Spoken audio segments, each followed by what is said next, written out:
Bonjour à toutes et bonjour à tous, et nous voici pour une nouvelle vidéo de comprendre comment marche Internet. Donc dans cette vidéo, je vais vous proposer tout simplement de découvrir ce qu'est un proxy. Vous avez sûrement dû entendre parler de ce terme-là, mais qu'est-ce qu'il en retourne derrière? Alors, on va commencer par le début. Qu'est-ce qu'un proxy? Alors avant tout, j'aimerais commencer par dire que un proxy, ce n'est pas une machine particulière. Je sais qu'on a tendance par synecdoche à dire qu'un proxy, on voit une machine, on voit un serveur, on voit quelque chose. Non, un proxy, ce n'est qu'un simple logiciel. Logiciel que l'on va donc installer effectivement sur une machine, mais cette machine n'est pas forcément une machine spécifique. Cela peut être votre machine, cela peut être votre serveur, cela peut être votre routeur, ça peut être n'importe quoi. Il faut juste que ce soit une machine avec un OS capable de lancer un programme exécutable et que ce programme accessoirement soit compatible avec l'OS. Ça c'est assez trivial. Pour derrière ce fameux logiciel, du coup, qu'est-ce qu'il fait? Quel est son but? Son but, ça va être de servir d'intermédiaire entre vous et une autre machine. Par exemple, ici, j'ai tout simplement ma machine qui est ici, et je vais vouloir contacter cette machine-là. Ce que je vais faire, c'est que je vais utiliser un proxy, c'est-à-dire que je vais utiliser un intermédiaire. Donc quand je vais vouloir communiquer avec cet ordinateur-là, ce que je vais faire, c'est que je vais envoyer mon paquet au proxy. Le proxy va recevoir le paquet, il va voir que je veux communiquer avec lui, et du coup, le proxy, il va créer un autre paquet qui va envoyer ensuite à lui. Je n'ai pas précisé, mais évidemment, cela marche dans l'autre sens, c'est-à-dire que ce PC, quand voudra me répondre, pour lui, la réponse émane de qui? La réponse émane du proxy, du coup, il va répondre au proxy, et le proxy va me retourner la réponse.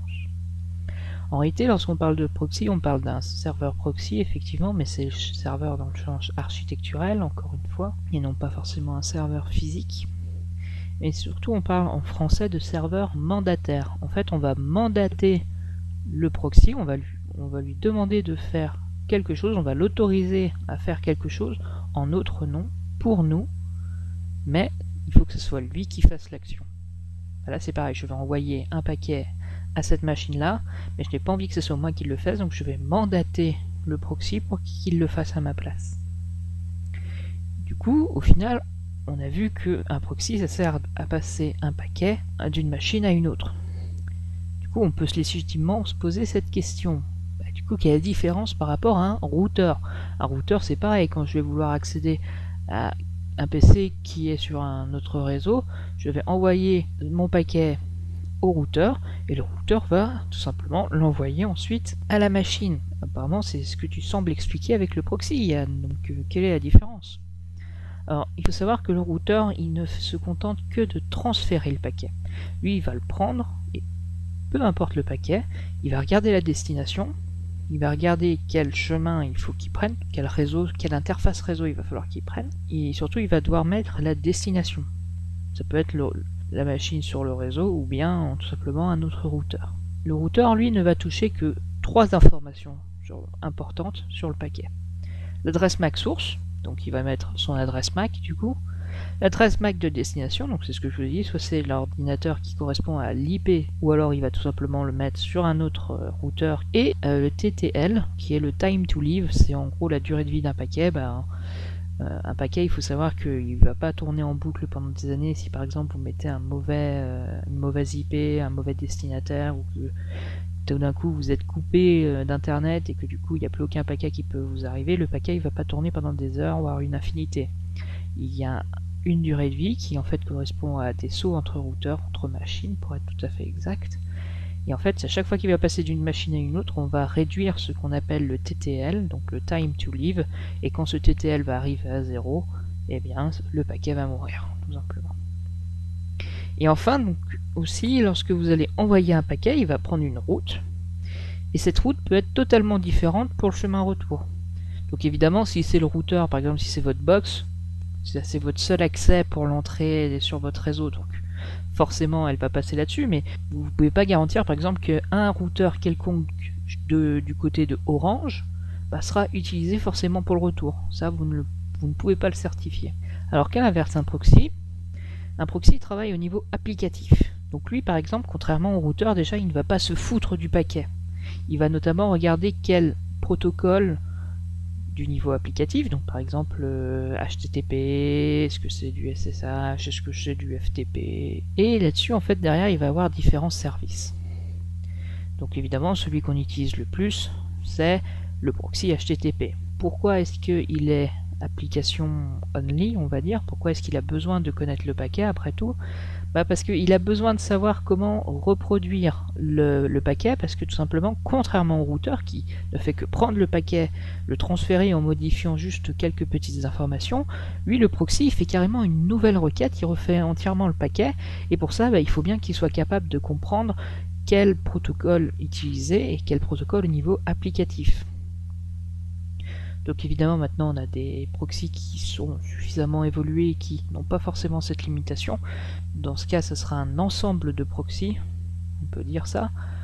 Mais voilà, normalement un proxy travaille sur le niveau applicatif, il est dédié à un protocole pour pouvoir recréer l'entièreté du paquet et le créer notamment entièrement. Et enfin, c'est vraiment une autre demande, si vous voulez. Vous faites une demande au proxy et le proxy va faire une autre demande, mais du coup lui il va se mettre en destinataire, enfin en émetteur. Du coup, quoi qu'il arrive, quand le serveur va vouloir répondre, il ne vous connaîtra pas vous, parce que c'est le proxy qui a fait la demande. Lui, il doit répondre au proxy, donc lui, il va passer par un chemin de routeur pour répondre à qui? Au proxy. Et ensuite, c'est le proxy qui va s'amuser à faire le chemin du retour jusqu'à vous. Donc vous pouvez être sûr que quand vous utilisez un proxy, le retour va forcément passer par le proxy. Simplement parce que le serveur source ne vous connaît pas. Donc du coup, ok, bon ouais, j'ai vu la différence, mais qu'est-ce que ça apporte de plus? Mais pourquoi faire? Pourquoi est-ce qu'on a fait ça? Alors il y a plusieurs raisons. Tout d'abord, en fait, ça va nous permettre d'accélérer la navigation. Ça va nous permettre, par exemple, de forcer la compression du contenu. On va permettre de mettre en place un certain filtrage interne pour supprimer, par exemple, tout ce qui est contenu lourd, comme tout simplement le flash, les applets Java. On peut également y supprimer les pubs. C'est par exemple ce qu'avait fait Free quand il avait ajouté un bloqueur de publicité. En fait, derrière, c'est que tous les flux passaient par un proxy qui se chargeait de parcourir le flux qui était traversé, et lui, lorsqu'il était en train de recréer son paquet, il le recréait, mais sans y incorporer les pubs. Mais surtout, le plus grand gain, c'est surtout que ça permet de mettre en cache certaines pages, certaines informations, certaines métadonnées, et qu'ainsi, en fait, lorsque vous allez faire plusieurs fois, par exemple, lorsque vous allez sur l'accueil d'un site web, ou voilà, en fait, au lieu d'aller directement chercher le contenu directement depuis le serveur, on va vous retourner tout simplement le cache, ce qui se trouve en cache. Donc normalement, vous avez un retour beaucoup plus rapide. Donc là encore, gain de performance, de vitesse, ça peut être extrêmement utile un proxy. Ensuite, ça vous permet quand même de faire un login, de mettre en place tout simplement une journalisation des demandes et de pouvoir enregistrer ainsi tout le transit des flux. C'est très utilisé notamment lorsque vous êtes en entreprise ou que vous êtes dans une école ou quelque chose comme ça. En fait, vous allez naviguer sur internet, mais il est toujours bon de garder une trace pour pouvoir remonter à qui fait des choses illégales ou on va dire moralement condamnables. Si vous regardez du porno dans votre métier ou à l'école, non pas sur votre temps libre, je suis pas sûr que ça va apprécier. Pour pouvoir remonter, pour pouvoir voir qu'est-ce qui se passe et tout, il va bien falloir mettre en place une journalisation. Donc ça, on peut potentiellement le faire sur le routeur, mais si on oblige les gens à passer par un proxy, tout simplement en mettant le proxy entre le routeur, le premier routeur et leur réseau interne par exemple, et là ça va nous permettre d'avoir une historisation, une journalisation, avoir des logs tout simplement, avoir une trace. Aussi, ça va nous permettre de tout simplement filtrer les demandes pour encore accroître la sécurité de notre réseau.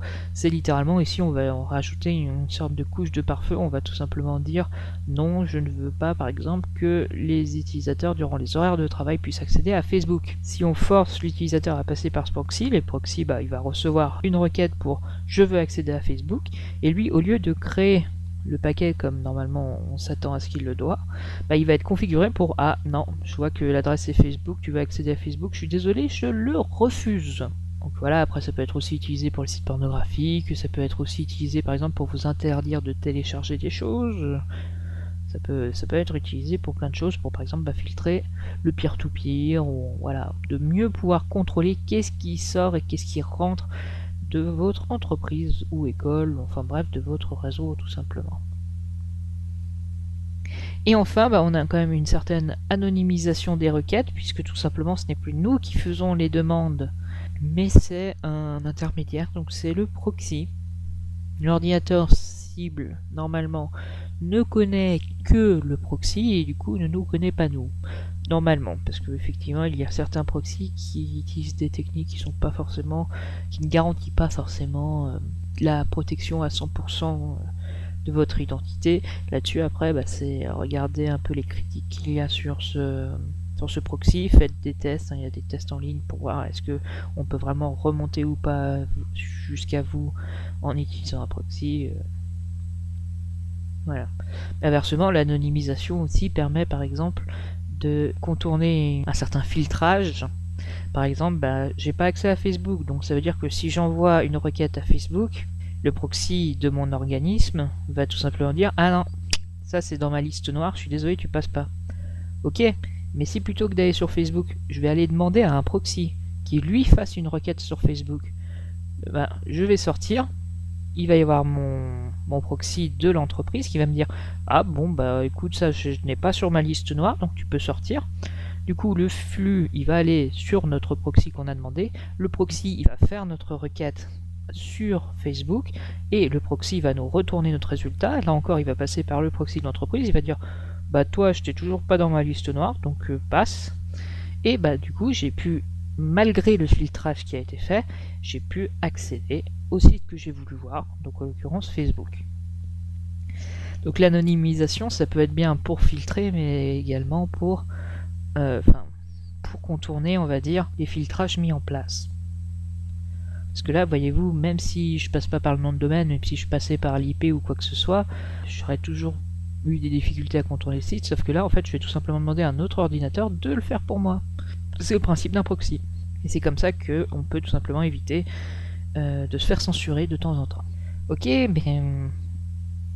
là ça m'a l'air d'être un truc un petit peu compliqué. Par exemple, normalement un proxy ça peut se configurer sur son navigateur, sur ses options web, je peux voir que je peux mettre un proxy, etc. Moi je me souviens quand je suis allé en entreprise, voilà, il y avait un paquet de configuration, un pack, il fallait que je le mette, que je fasse des bidouilles comme ça, alors que je sais pas, moi quand je vais sur internet et que je tape le free proxy et je tombe sur un site web, il me demande juste de rentrer une URL, je tape sur mon bouton et ensuite je suis envoyé là-bas.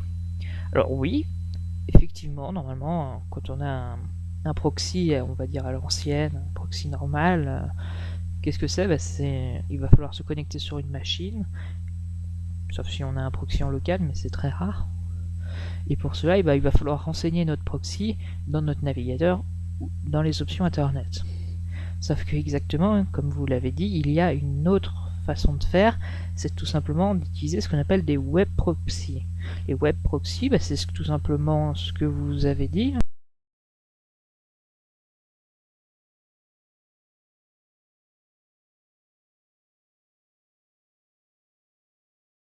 Etc. Voilà. Et vous faites OK, envoie-moi là-dessus. Et lui, derrière, par différentes mécaniques, en règle générale c'est de l'Ajax, il va aller taper sur le serveur cible et va vous retourner le résultat. Ça, c'est ce qu'on appelle des web proxy. Alors l'avantage de ces web proxy, c'est que c'est extrêmement simple à utiliser. On va sur le site web, on rentre l'URL, et c'est tout. Mais par contre, on est plus limité, notamment en règle générale, par exemple, il n'accepte pas qu'on passe par du HTTPS. Généralement, tout ce qui est flash, etc., c'est censuré, donc quand on veut aller sur YouTube, c'est compliqué. En plus, généralement, comme c'est utilisé par des requêtes Ajax ou quoi que ce soit, quand on va sur une page qui elle-même appelle de l'Ajax, elle va tenter de faire des chemins potentiellement relatifs qui du coup ne sont plus bons, parce que dans notre URL, on n'a plus le site web, on a tout simplement l'adresse de notre proxy. En règle générale, il protège beaucoup moins votre identité qu'un vrai proxy logiciel, on va dire. On pourrait également se demander comment est-ce que ça marche. C'est très simple, en fait, ces derniers sont gratuits, et donc ils fonctionnent grâce à la publicité. Donc généralement, lorsque vous faites ça, en plus, ils vous rajoutent une couche de pub, ou bien vous pouvez payer effectivement parfois pour ne pas avoir de pub. Et aussi, alors il faut faire attention, ça c'est quand même une mise en garde que je vous fais, c'est que certains proxys seront entièrement gratuits. Pourquoi? Parce qu'en fait derrière ils espèrent subtiliser vos mots de passe. En fait derrière ils vont enregistrer ce que vous faites et ils vont voir, vous avez essayé d'accéder, je sais pas, par exemple à la caisse d'épargne via un proxy. Je vois que vous avez tapé un petit numéro de compte qui ressemble à un numéro, un identifiant client, et tiens, ça pourrait être un code de sécurité. Ah bon, moi je prends, regarde, vas-y, je te sers de proxy gratuit, vas-y, c'est génial, vas-y, c'est bon, j'ai récupéré, voilà, maintenant il ne me reste plus qu'à me connecter à votre place et à voir un peu ce que je peux faire avec quelques petits virements. Donc voilà, soyez quand même, n'allez pas sur des sites sensibles avec un proxy. Vous pouvez vous dire, oui, mais comme ça, ils savent pas qui je suis, etc. Alors déjà, si vous voulez rester anonyme, c'est totalement idiot d'aller sur un espace qui vous demande de vous identifier, hein, sans vouloir. Sauf si parfois, évidemment, vous n'avez pas le choix, c'est pour éviter justement une censure, un filtrage. Mais franchement, n'utilisez pas les web proxys pour des trucs sensibles. Comme vous connectez à une banque, vous connectez même à une webmail, c'est sensible pour moi. Donc voilà, j'espère quand même que cette présentation qui touche à sa fin, du coup, vous a permis de mieux comprendre ce qu'est un proxy. Un proxy, c'est juste un intermédiaire qui va prendre un paquet, qui va entièrement en recréer un autre, avec une demande identique évidemment, et qui va ensuite faire sa demande de son côté avec lui, entité propre, auprès de votre cible. La cible, elle va répondre au proxy, parce que officiellement c'est le proxy qui a fait sa demande, et ensuite elle va vous transmettre la demande. Donc il joue vraiment le rôle d'un intermédiaire. On a pu voir quelle était sa différence par rapport à un routeur, et j'ai pu également vous montrer les différentes fonctionnalités, donc accélérer la navigation, apporter une sécurité supplémentaire, rajouter un filtrage, et également anonymiser certaines de vos requêtes. Et voilà, j'ai également parlé des web proxys qui sont, pour moi, je déconseille de les utiliser, mais bon, l'avantage c'est que c'est gratuit, super simple d'utiliser, forcément ça attire. Mais voilà, derrière, publicité, derrière on est limité, derrière on peut potentiellement nous voler des mots de passe, etc. Voilà, moi je déconseille leur utilisation. Mais voilà, encore une fois, pareil, on a tendance à voir, quand on parle des proxys, anonymisation, c'est pour les gens qui ont quelque chose à cacher, qui font des trucs. Non, alors ça, faut arrêter tout de suite. Non, déjà, l'un des plus gros logiciels de proxy, c'est Squid, si je me souviens bien. Et Squid, c'est notamment un proxy cache. C'est un proxy qui est là, en fait, pour mettre en cache des résultats, voir un peu vos habitudes pour savoir, pour mieux mettre en cache les pages importantes, etc. Et qui est vraiment là pour accélérer la navigation. Le but du Squid, c'est vraiment accélérer votre navigation. Et pour moi, mais ça, c'est pas néfaste. Un proxy, c'est bien. Un proxy, c'est très utile. Il faut arrêter de voir forcément le côté négatif du proxy. Donc voilà, j'espère que vous avez un peu plus appréhender ce qu'est un proxy, quel est son rôle, etc. Et je vous dis à une prochaine fois pour une prochaine vidéo.